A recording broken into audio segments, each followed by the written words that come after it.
خان صاحب سے اتنی محبت ہو چکی ہے کہ ہم خان صاحب کے بغیر رہ بھی نہیں سکتے۔ ایک ایسا لڑکا جو خان صاحب کا اتنا دیوانہ ہے کہ میاں والی سے اسلام آباد آ چکا ہے، اور جب ہم رات کو سوتے ہیں تو خان صاحب کی تصویر دیکھ کر ہی سوتے ہیں۔ بنی گالا کے بھی میں نے کافی چکر لگائے ہیں، لیکن اس کے جو سیکورٹی گارڈ ہیں وہ کہتے ہیں کہ کسی کے ریفرنس کے بغیر ہم آگے نہیں جانے دے۔ ویسے بھی 5 وقت کی نماز پڑھتے ہیں، دعائیں تو خان صاحب کے لیے ہم ویسے کرتے ہیں۔ جو میرا مذاق اڑاتے تھے نا، وہ بھی خان صاحب کے فین ہو چکے ہیں۔ انشاءاللہ خان صاحب کا یہ کچھ بھی نہیں بگاڑ سکتے، چاہے جو بھی مل جائے، کیونکہ خان صاحب کے ساتھ اس ٹائم ساری پبلک خان صاحب کے ساتھ ہے۔ یہ میں خاص طور پہ تسبیح لے کے آیا، جو خان صاحب پڑھتے ہیں۔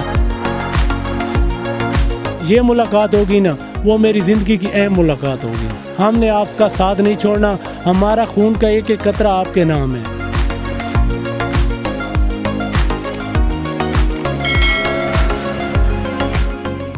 السلام علیکم ناظرین، اور صاف ڈیجیٹل کے ساتھ میں ہوں آپ کی میزبان آمنہ مجید، اور آج میں ملواؤں گی آپ کو دانیال نیازی سے، ایک ایسا لڑکا جو خان صاحب کا اتنا دیوانہ ہے کہ میاں والی سے اسلام آباد آ چکا ہے، اور پچھلے 3 مہینے سے اسلام آباد کی سڑکوں پر جو ہے وہ دھکے کھا رہا ہے، اور بس چاہتا ہے کہ ایک دفعہ عمران خان صاحب سے ملاقات ہو جائے۔ یہ ان کے لیے گفٹس بھی لے کے آیا ہے، لیکن ابھی تک اس کی ملاقات نہیں ہو پائی۔ آئیے اس سے بات کرتے ہیں اور ذرا اس سے سنتے ہیں کہ اتنا جوش اسے کیوں ہے خان صاحب سے ملنے کے لیے۔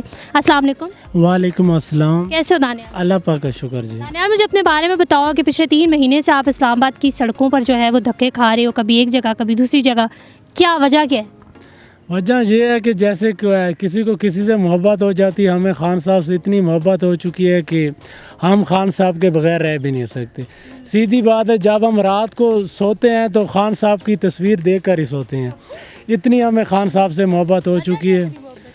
بعض ایک سچا لیڈر جو ہوتا ہے نا، اچھا انسان ہوتا ہے، تو اس کی جگہ خود بخود دل میں بن جاتی ہے۔ تو یہی وجہ ہے کہ خان صاحب کے بغیر ہم رہ نہیں سکتے، اسی لیے ہم نے روڈوں کے اوپر رہنا گوارا کر دیا، لیکن ہم نے یہی سوچا ہے کہ خان صاحب سے ملاقات جب تک نہیں ہوتی، ہم تب تک خان صاحب کے لیے روڈوں پہ۔ بنی گالا کے بھی میں نے کافی چکر لگائے ہیں، لیکن اس کے جو سیکورٹی گارڈ ہیں وہ کہتے ہیں کہ کسی کے ریفرنس کے بغیر ہم آگے نہیں جانے دے سکتے۔ کتنا عرصہ ہو گیا اسلام آباد میں آئے ہوئے؟ مجھے تقریباً 3 مہینے ہونے والے ہیں کہ میں اس کوشش میں لگا ہوں۔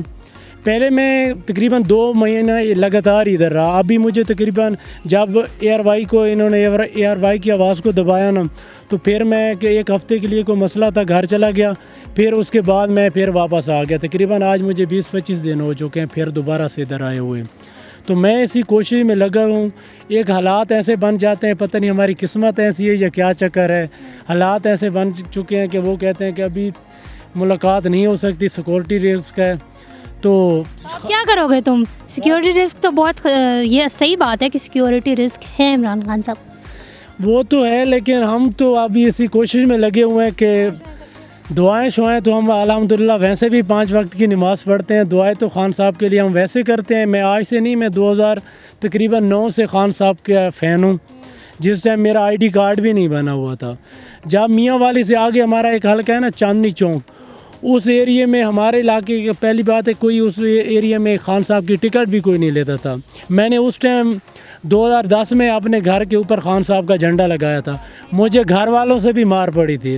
انہوں نے بولا یہ کیا تماشا بنایا ہو، ادھر نون لیگ کا ایریا ہے اور آپ PTI کے جھنڈے لگا رہے ہو، ادھر PTI کو کون ووٹ دینے والا ہے۔ میں نے اس ٹائم یہ بولا تھا کہ انشاءاللہ ایک دن آئے گا کہ خان صاحب اس پورے سٹی میں خان صاحب ہو گئے۔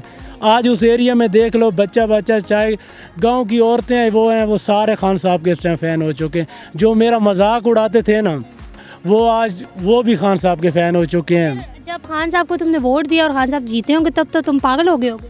پاگل کیا، بس میں اپنی خوشی کسی کے ساتھ اتنی سیلیبریٹ بھی نہیں کر سکتا، مجھے اتنی خوشی آتی ہے۔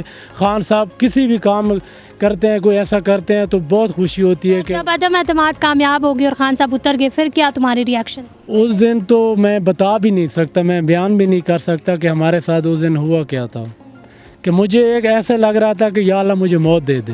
یقین کرو کہ میرے ساتھ ایسا ہوا کہ میں کیا بتاؤں، کہ اس دن تو بس ایک جیسے کو قیامت نہیں آ جاتی، وہ ہمارے اوپر مسلط ہوئی تھی۔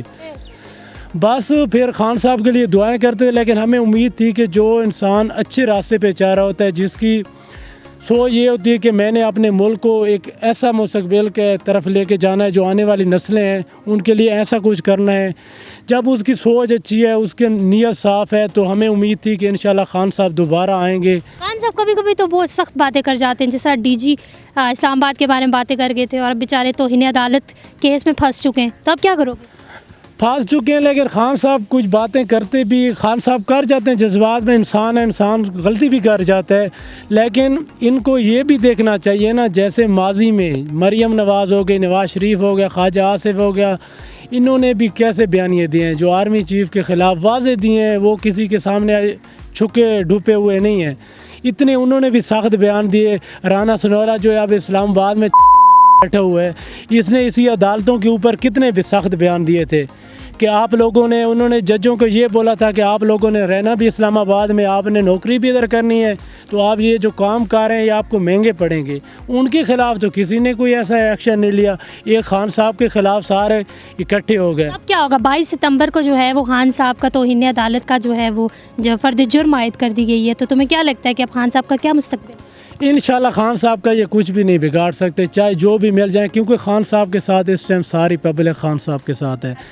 چلو یہ تو ہو گیا، اب مجھے بتاؤ کہ تم پچھلے 3 مہینے سے آپ ادھر ہو اور خان صاحب کے لیے یہ گفٹس بھی لے کے آتے ہیں، اپنے گفٹس بھی بتاؤ، اور یہ اتنی محبت کیسے ہو گئی؟ یہ میں خاص طور پہ تسبیح لے کے آیا جو خان صاحب پڑھتے ہیں، ہر ٹائم خان صاحب کے ساتھ ہوتی ہے۔ یہ میری دلی خواہش تھی کہ یہ چیز دوں، چیز وہ دینی چاہیے جس کے ساتھ ثواب بھی ہو، عبادت بھی ہو، وہ خان صاحب کے لیے۔ اور یہ ہے واسکٹ، یہ واسکٹ کیونکہ اکثر آپ لوگ دیکھتے ہوں گے خان صاحب ہر ایڈریس کے ساتھ واسکٹ پہنتے ہیں، تو یہ خان صاحب کی پسندیدہ 2 چیزیں ہیں، یہ میں خان صاحب کے لیے لے کے آیا ہوں۔ اور یہ میں کیسے پہنچیں گے خان صاحب تک؟ جب تم کہہ رہے ہو کہ تم نے سفارش بھی نہیں کروانی ان سے ملنے کے لیے اور خود ہی جانا ہے، اور سیکیورٹی رسک کی وجہ سے سیکیورٹی جانے بھی نہیں دے رہی، تو کیا ہوگا؟ میری امید ہے، امید اللہ کی ذات پہ ہونی چاہیے، جیسے آپ لوگوں کی مہربانی ہے کہ آپ لوگ میری آواز پہنچا رہے ہیں، انشاءاللہ کسی نہ کسی چینل کے ذریعے خان صاحب تک آواز پہنچ جائے گی، اور انشاءاللہ مجھے اپنے اللہ پہ بھروسہ ہے، انشاءاللہ خان صاحب سے ملاقات بھی ہو جائے گی۔ کیا کرو گے پہلی ملاقات، کیا کرو گے؟ سوچا ہوا ہے کہ بس ملاقات وہ ہوگی، وہ یہ تو ظاہری بات ہے، وہ تو ایک دیکھنے والا منظر ہوگا کہ جس منظر کے لیے آدمی اتنا دھکے کھا رہا ہو، اتنا کوشش میں لگا ہوا ہو کہ اللہ کرے کہ یہ میری ملاقات ہو جائے۔ میں سمجھتا ہوں کہ میری سب سے بڑی یہ ملاقات ہوگی نا، وہ میری زندگی کی اہم ملاقات ہوگی، یہ میری سب سے بڑی ملاقات ہوگی۔ ریس کوٹ بھی پہنانا؟ جی یہ انشاءاللہ یہ میری امید ہے، یہ میں تقریباً 3 مہینے ہونے والے ہیں، یہ جو واسکٹ اور یہ چیز میں نے لے کے خان صاحب کے لیے رکھی ہے۔ یہ جب میں رکھتا ہوں نا، انہیں میں ایسے سام کے رکھتا ہوں کہ میں نے آج دن تک اپنی کوئی بھی قیمتی چیز نہیں سنبھال کے رکھی ہوئی، ان کو جب میں رکھتا ہوں تو وہ بھی پیار سے رکھتا ہوں، کیونکہ یہ خان صاحب کے نام ہے، انشاءاللہ خان صاحب تک پہنچانی ہے۔ جی خان صاحب کے لیے پیار دیکھیں بھائی لوگوں کا۔ اچھا کوئی خان صاحب کو میسج دینا چاہو گے؟ خان صاحب کو میں یہی کہوں گا، خان صاحب آپ نے گھبرانا نہیں، یہ جو پاکستان کی جتنی بھی یوتھ ہے، ہم نوجوانوں کا آپ آئیڈیل ہیں، ہم کسی کو آئیڈیل نہیں بناتے، ہمارا آئیڈیل خان صاحب ہے، یہ نوجوانوں کا، اور خان صاحب آپ نے گھبرانا نہیں ہے، چاہے جتنی مشکلات ہو جائے، چاہے جو مرضی کا ہو جائے، ہم نے آپ کا ساتھ نہیں چھوڑنا، ہمارا خون کا ایک ایک قطرہ آپ کے نام ہے، ہم آپ کے لیے ہر حد تک جانے کے لیے تیار ہیں۔ آپ جس دن جو بھی میسیج دیں گے انشاءاللہ ہم بنا سوچے، ہماری جان مال بچے سب کچھ آپ کے لیے نچھاور ہیں۔ جس جگہ پہ خان صاحب بلاتے ہیں ہم ویسے بھی پہنچتے ہیں، خان صاحب کا چاہے جلسہ ہو، ریلی ہو، کوئی بھی ہو، میں خان صاحب کے ہر جلسے ریلی میں اٹینڈ کرتا ہوں، اور خان صاحب جس جگہ پہ انشاءاللہ بلائیں گے ہم خان صاحب کے لیے ہر جگہ پہ جانے کے لیے تیار ہیں۔ ایک لاسٹ میں جو مجھے یاد آ گیا کہ اپوزیشن تو ہمیشہ کہتی ہے کہ خان صاحب جو ہے وہ پاپولیرٹی میں کم ہو گئے، لوگ انہیں اتنا سنتے نہیں ہیں، وہ جھوٹ بولتے ہیں۔ مریم اورنگزیب اسپیشلی مریم نواز، اس کا تو آپ نام بھی نہ لو کا، وہ تو جب ٹی وی کے سامنے آتی ہے تو بچے بھی ڈر جاتے ہیں، وہ تو اس کا تو کوئی چہرہ ایسا ہے، بس اب میں کیا کہوں۔ مریم نواز وہ تو جھوٹوں کی کپتان ہے، آپ کو پتہ ہے کہ وہ اتنے جھوٹ بولتی ہے کہ کوئی حد بھی نہیں ہے۔ وہ کہتے ہیں کہ خان صاحب کے جلسے کو، یہ خان صاحب کے ساتھ اگر ان کی اتنی پاور ہے نا، وہ الیکشن میں آ کر دیکھ لیں، جب وہ خان صاحب کے لیے الیکشن میں آئیں گے، وہ اسی لیے الیکشن میں نہیں آ رہے کہ ہم خان صاحب کا مقابلہ نہیں کر سکتے۔ پنجاب میں ان کے ساتھ کیا ہوا، انہوں نے تو یہی سوچا تھا کہ ہم پنجاب میں انشاءاللہ خان صاحب کو شکست دیں گے. انہوں نے الیکشن کمیشن کو بھی اپنے ساتھ ملایا تھا, کچھ اداروں کو بھی ملایا تھا, لیکن اس کے باوجود بھی عوام نے اتنی بری شکست دی ہے کہ وہ آج دن تک یاد کر رہے ہیں. وہ خان صاحب کا مقابلہ کبھی بھی نہیں کر سکتے. آپ ٹک ٹاک اٹھا کر دیکھ لو, یوٹیوب دیکھ لو, فیس بک دیکھ لو, کوئی بھی میڈیا دیکھ لو, خان صاحب کی تقریر ایک سائڈ پہ لگی ہو, ایک سائڈ پہ ایسی امپورٹنٹ حکومت شہباز شریف کی لگی ہوئی ہو, تو آپ کو پتہ چل جائے گا عوام کس کو زیادہ دیکھ رہی ہے. خان صاحب کا تو ایک چھوٹا 2 سال کا بچہ ہے نا, وہ بھی دیوانہ ہو چکا ہے. اس نے عوام کو اتنا شعور دلا دیا. اور یہ کہتے ہیں کہ خان صاحب کا یہ تو میں تو کہتا ہوں خان صاحب کا مقابلہ دور کی بات ہے, یہ خان صاحب کے یہ جوڑ کے بھی نہیں ہے. میں کہتا ہوں خان صاحب کے ساتھ ان کا نام بھی اٹیچ نہیں کرنا چاہیے, اس کی توہین ہے. جناب آپ نے دانیال نیازی کی بات سنی جن کا تعلق میاں والی سے ہے, اور یہ شاید وہ فیس ہے جس کو عمران خان بنانے میں کامیاب ہو چکے ہیں. یہ وہ پبلک ہے جو عمران خان کے ساتھ ہے. وی ریئلی ہوپ کہ آپ کو یہ ویڈیو بہت پسند آئی ہوگی. Thank you so very much. اور صاف ڈیجیٹل سے فی الوقت اتنا ہی. آپ نے مجید کو اجازت دیجیے. اللہ حافظ.